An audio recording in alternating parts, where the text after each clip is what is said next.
বাড়ি ফাঁকা রেখে আত্মীয়ের বাড়িতে গিয়েছিলেন সকলে, সেই সুযোগে চুরি করে পালালো দুষ্কৃতীরা। শিলিগুড়ি সংলগ্ন ফুলবাড়ির ২ নম্বর গ্রাম পঞ্চায়েতের পূর্ব ধনতলার ঘটনা। চুরি গিয়েছে সোনার অলংকার সহ নগদ কয়েক হাজার টাকা।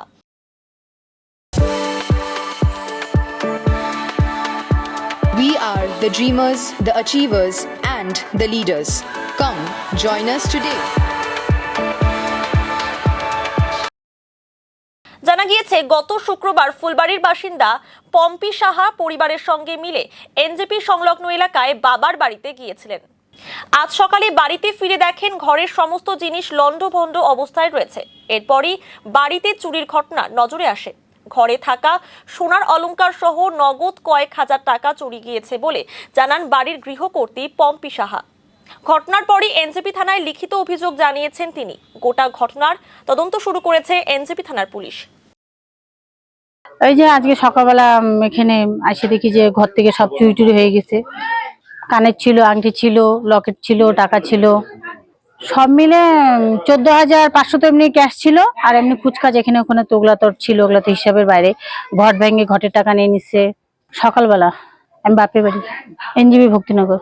বৃহস্পতিবারে, শুক্রবারে ঠিক ছিল, শুক্রবারে আসছিলাম, ঘুরে গেছি। আর শনি রবি বাদ গেছে। ভাই অসুস্থ ছিল তাই জানিয়েছি, ডায়েরি করে আসলাম। সব মিলে সোনা টোনা সব মিলে 50,000-এর উপরেই হবে। যে চাই, যে না কিনেছে তাকে ধরা চাইছে, আর কি চাবো, যে ধরা পড়ে কে নিছে যাতে সেটা যাতে বুঝতে পারি, তার যাতে শাস্তি হয়। আমি এমনি হাউস ওয়াইফ, আমার ব্যবসা আছে, আমার দোকান আছে, ব্যবসা চিকেনের ব্যবসা।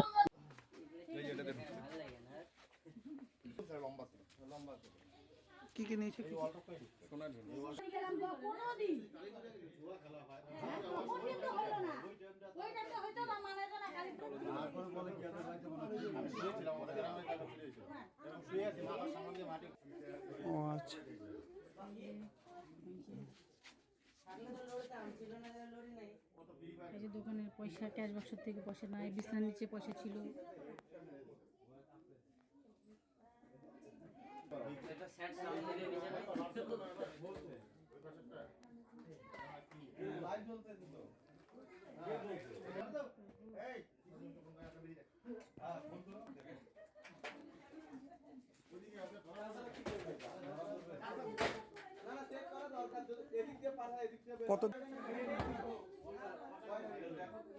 আমার ছেলে পড়াশোনার জন্য এখানে থাকতে না, ওখানে বাড়ি আছে, ওখানে আমি যাই।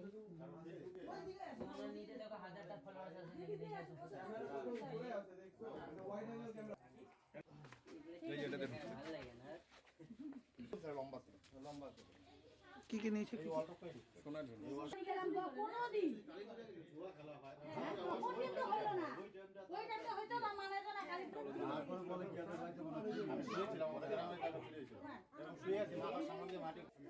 ও আচ্ছা।